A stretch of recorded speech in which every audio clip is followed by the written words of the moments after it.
So yun guys, after natin i-check, nag-overload siya uh, pag na-loading na yung kanyang Windows. So yun, nag-lock screen or no signal. Ang actually, sabi kasi ng customer, galing na to sa ibang technician. Then, sabi niya, yun, nagka-crash daw after mag-load ng Windows or tinetest niya using a Power Benchmark. Then, tinry niya first ipa-check to sa technician. Tapos, ayun, yung findings na diagnose, upon checking nila, sira daw yung power IC saka yung kanyang VRAM. May sira daw yung VRAM ng power IC. So, I don't know kung paano na-diagnose dahil iba-iba ang mga process namin at yung knowledge and also experience. Okay, try natin i-open guys. So, ganda oh. Diba? Parang Rolex eh, no? Ano siya eh, ASRock Taichi. Okay, open natin guys.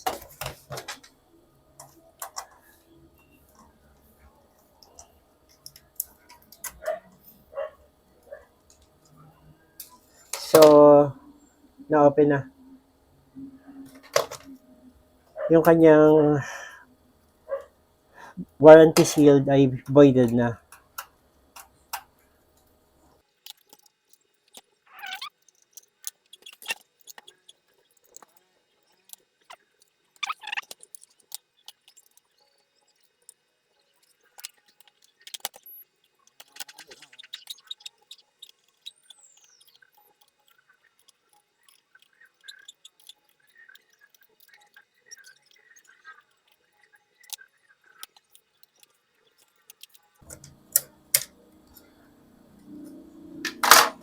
Okay.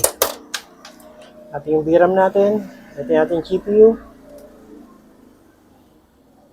Ito yung ating power pace management. Memory. Or 12 volts. Probably 0.5 o 5 volts, 0.75, 1 volt or 9 volts. Whatever. Probably 5 volts. So 5 volts. Pa-memory.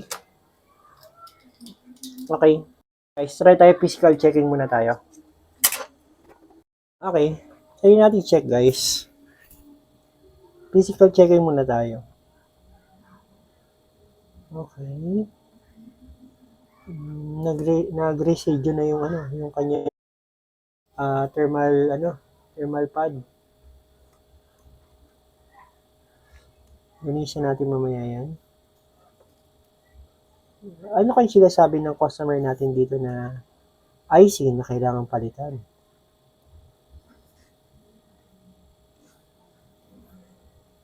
Ito yung IC power management. Ito yung power pace controller natin. Ito, power pace controller natin yan. Okay, ito yung siyang nagko-control dito sa ating mga driver MOSFET. Okay. Ito yung ating power release regulator. Okay. NCP. Probably ito yung ating power controller para sa ating memory. Ito kaya sinasabi ng ating technician. Power regulator natin para sa ating 5 volts. May isang power release regulator din dito. Okay, memory niya, may sign ba?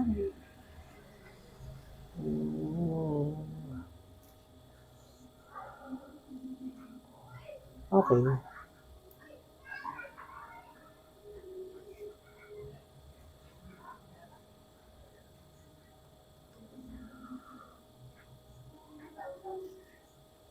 Okay guys. Okay naman. Malinis siya. Ito, medyo madumi rito.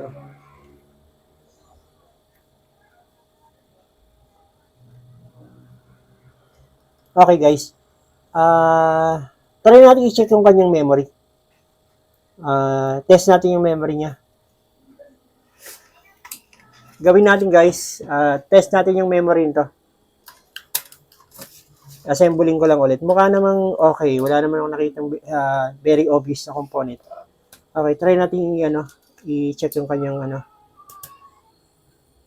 memory. Okay guys. Check muna natin guys. Bago tayo mga likod. Pagsisihan natin.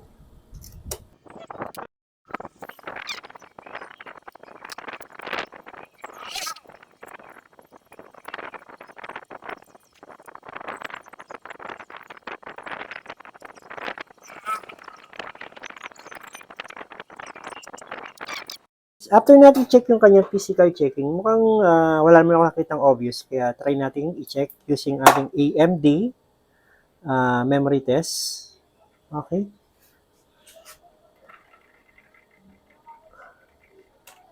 Yan. So, okay. Medyo nag-ano siya yun. Tingnan nyo guys yung kanyang display. Medyo ano siya yun. Medyo parang hindi ba yung blurred? Nakikita nyo yung guhit no? Nakikita nyo ba yung guhit, no? So, makakapag-display to kasi using lang naman yung ating AMD memory test. I-display yan kasi wala naman yan driver saka Windows na para mag-overload siya. Pag nag-overload pa yan, iba nang usapan yan. Okay, try natin piliin yung ating SATA. Enter. Lipat ko lang yung keyboard ko. Okay.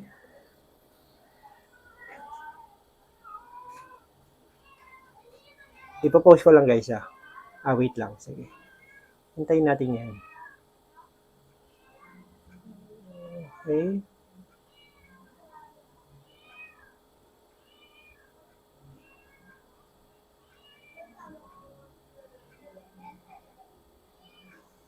Medyo may katagalan to kasi first boot niya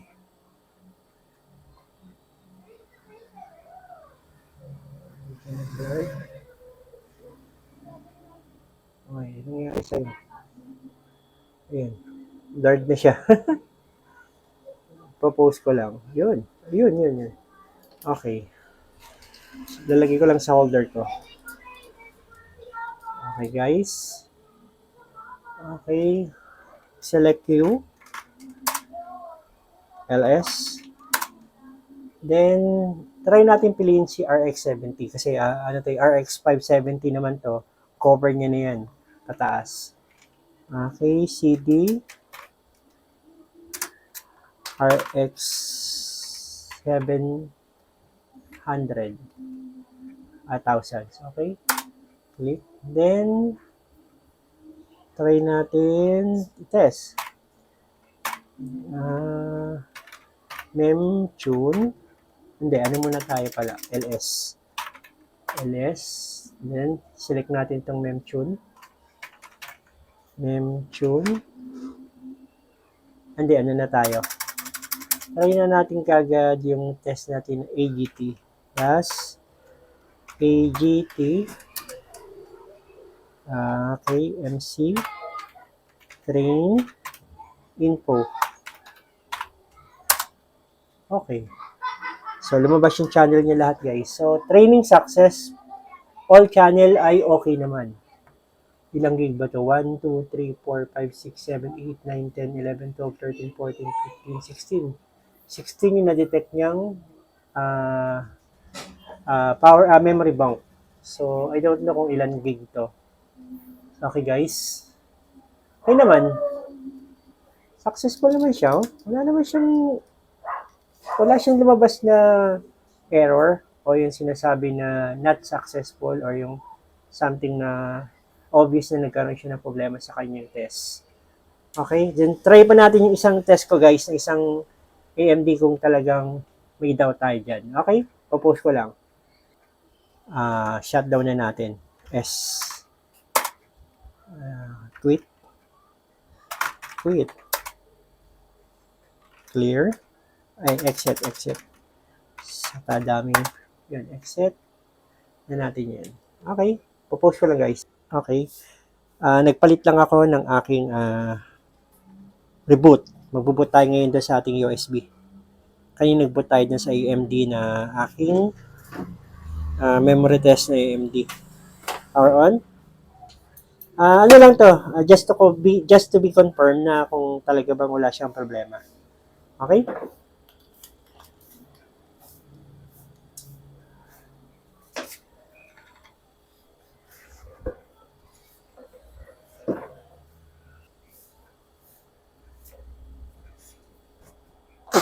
Okay. Mabilis, no? Kaysa sa isa, mabagal. Select tayo, train 1. So, select 1. Mas mabilis dito. Yan. So, wala siyang diniagnose o initialize kasi wala siyang nakitang field o error. Yan. No field channel detected. Ibig sabihin, wala siyang nakitang error sa ating memory. Ano kayang possible cause? Okay. Check tayo guys, balik tayo dun sa ating memory. Balik tayo dun sa ating GPU. Okay. Meanwhile, so proceed na tayo rito sa ating problema. Ito ating GPU chip. Okay. Diagnose na natin itong GPU chip natin. Ito ang problema natin. Okay guys. Makikita nyo, naglagay tayo rito ng tape para masuportahan natin yung ating mga memory. Then, gagawa kasi tayo dito ng process na may initan natin yung ating GPU. Tatry lang natin na magkaroon na tayo ng contact dun sa mga data natin dito sa ilalim ng ating GPU.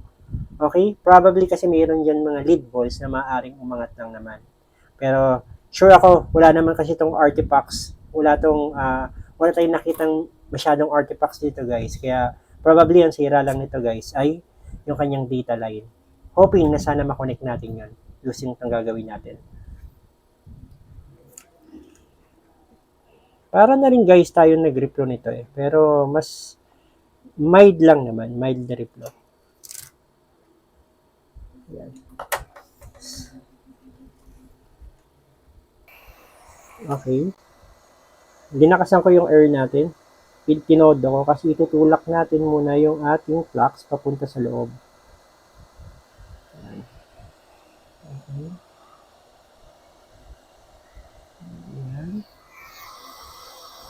Napaka-importante guys sa mga gagaya dito guys. Siguraduhin yung meron flux na gagamitin kayo. Huwag kayong gagawa nito na wala kayong flux.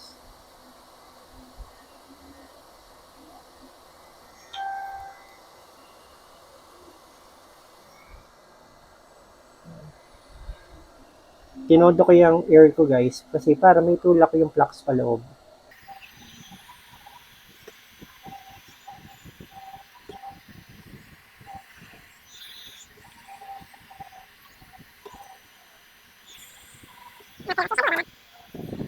Okay. Propose ko lang guys, angat ko lang. Okay, yan. Okay, start tayo.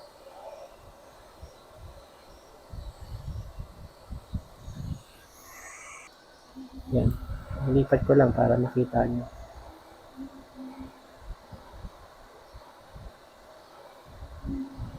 Papansin nyo guys, sa gilid ko lang siya. Iinitan ko lang sandali. Bilang tayo ng 30. 2.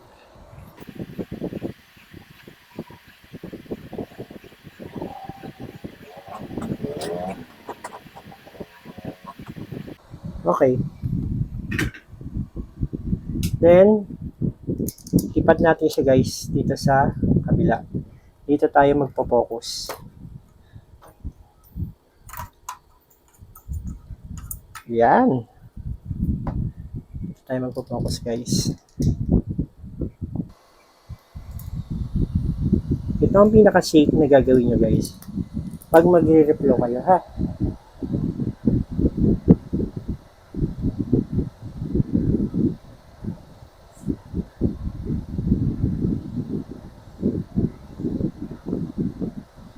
Mga 30 seconds o 1 minute guys.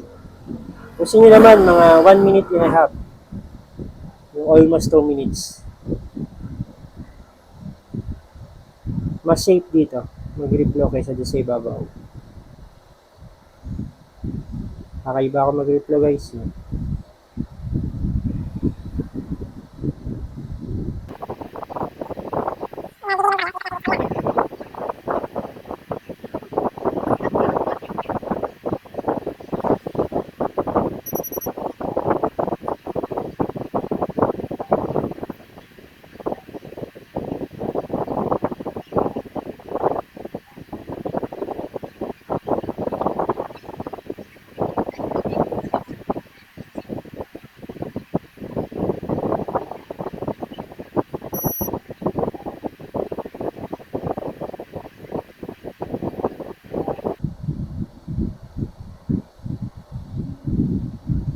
Yun guys. Almost 2 minutes ko siyang riniplo sa likod. So, hintayin lang natin siyang mga 10 minutes guys bago natin siyang i-flip na gano'n o gagalawin. Huwag mo natin siyang galawin. Huwag natin siyang i-flip na pabaliktad. Ha? Okay. Hintayin lang natin naman guys. Pupost ko lang. Okay guys. Almost 10 minutes na natin siyang pinalamig. Naglamig na yan. Hintayin na natin to. Okay. Linisan na natin muna siya guys kasi makikita natin may mga plaques siya rito. Yan. Diba? Ayan, so may mga plaques. Kung hindi ko pa linagyan niya ng tape, kumalat na yan. Okay, pupost ko lang guys. Lilinisan ko lang ha. O, manood na lang kayo dyan.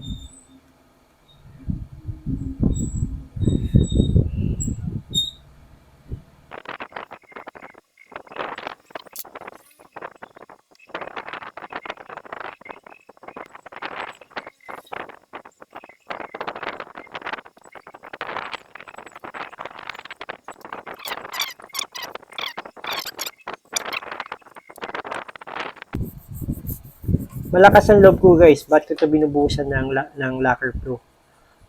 Huwag niyong gagayahin to kung wala kayong vacuum guys ha. Kasi kailangan natin yung lacquer pro. Mailabas natin sa mga chip na yan. Bubagahan natin ng vacuum yan. Pati dito sa GPU chip. Kasi pag yung lacquer pro na yan guys, pag natuyo yan sa loob, para yung tawag dito, magbubukbok ng kulay puti.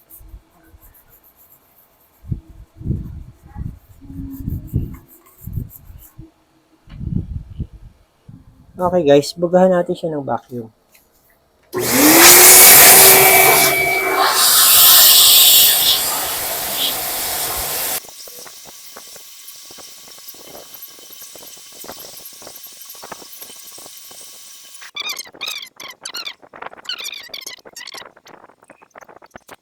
May likabok na siya guys.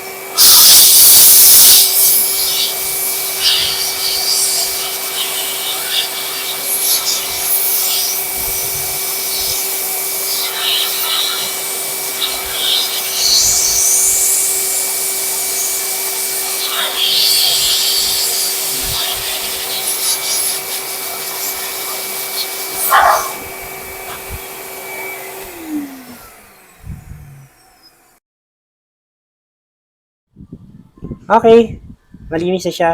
Try natin assemble guys. Ayaw nga pala guys, advice ko lang doon sa mga viewers natin, hindi po lahat ng senaryo maaaring i-advise po natin yung pagre-reflow ng ating GPU. So nakita nyo kanina, nag-reflow ako ng GPU.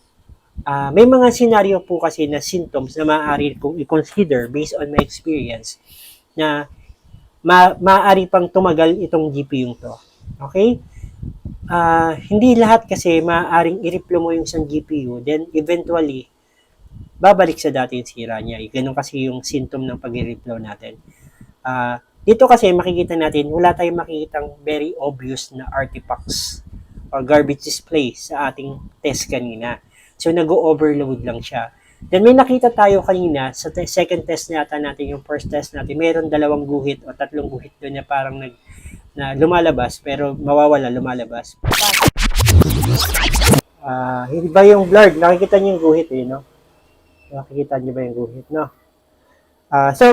Then may nakita tayo kanina sa second test yata natin, yung first test natin, meron 2 guhit o 3 guhit doon na parang na lumalabas pero mawawala, lumalabas. Possible yun ay galing sa static na voltage or galing yun sa data line.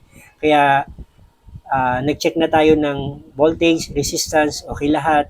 Then maaari talaga natin pagdudahan gaya po ng technician na nag-first diagnose ito na maaari may problem yung kanyang IC back controller ng ating power phase. Okay? Pwede yun. Pero on my experience, sa akin, okay po yun. Hindi po problema ating hindi yun. Pero probably yun, probably. Okay? Guys, yun lang po. Huwag niyo pong gagayahin to sa mga viewers natin. Hindi po talaga advisable to. Kasi kung meron po kayong ganun pong problem, try niyo po i-consult sa mga technician po natin na mayroong experience na po sa ganitong problem. Okay? Okay po, assembling ko lang po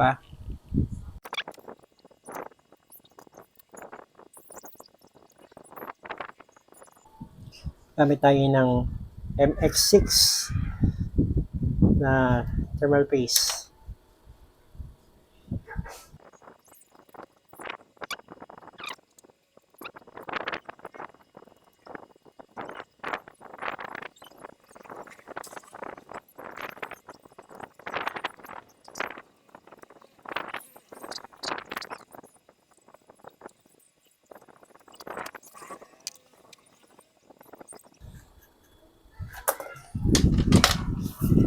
Okay guys, test na natin. Gagana kaya? Sana mag-continue na yung loading niya through Windows, tapos try natin yung power bench. Test natin through Panmark, saka Bali benchmark. Okay?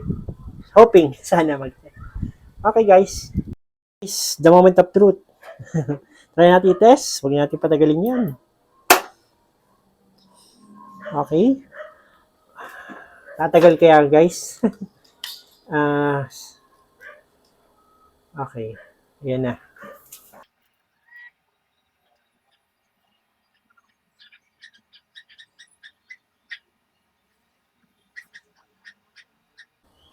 Yun. Okay. Yun, okay. So, ayan. Test na natin siya guys. Tingnan natin anong oras na ba. Anong oras na ba? 7:51. Kita nyo ba? 7:51 na tayo. Test natin.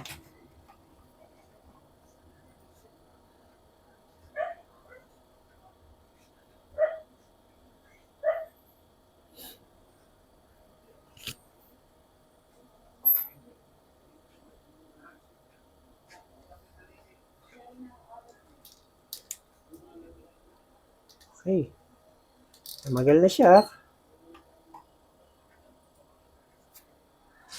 Okay guys. Bali benchmark yung gamit natin ngayon guys. Naka-ultra setting tayo. Napakataas na yun. Ultra HD. Naramdaman ko yung init na. Umiikot na yung fan ng ating GPU. Pakita ko sa inyo guys. Umiikot na yung fan ng ating GPU. Tatlo na siyang naamoy ko na may parang may something na doon. Bugahan natin mamaya ng ng vacuum yung kanyang fan. Okay guys. Oras natin ay 7:52. Okay, orasan natin guys. Popost ko lang po para hindi mahaba yung video.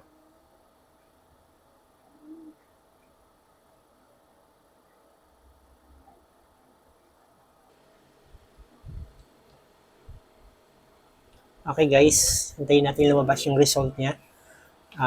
Almost 5 minutes na natin siyang tines. Tinapos natin yung 18 scenes niya sa testing ng ating Bali benchmark.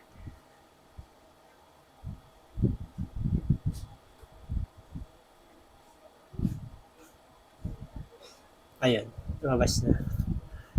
Makikita natin dito sa test natin guys. Meron tayong Extreme HD. Okay, RX 5700 XT. Yung ating FPS natin normal naman. Tapos yung max natin is 142, napakataas. Okay na yan. Napakaganda. Okay, try lang natin siyang, hayaan mo natin siyang i-test guys. Try natin siyang i-test more than 30 minutes. dito sa Extreme HD natin. Okay. Popost ko lang, then babalikan natin yung guys. 7:52 tayo nag-start kanina. Okay. See you later, guys. Guys, welcome back. So, after an hour, ito yung tinest natin kanina, guys. Naka-Extreme HD pa rin tayo. Ito, Direct 3D11. Okay. Enough na siguro yan, guys, for test natin. For me, pumasa na siya sa ating Bali benchmark test. Mataas na resolution na rin yan. Sobrang mainit lang konti yung GPU. Bumubuga siya ng mainit dito. Parang kailangan siguro natin linisan yung fan. Anyway, good sign po yan. At least pumasa na. Thank you very much for watching, guys. God bless you po. Bye-bye you!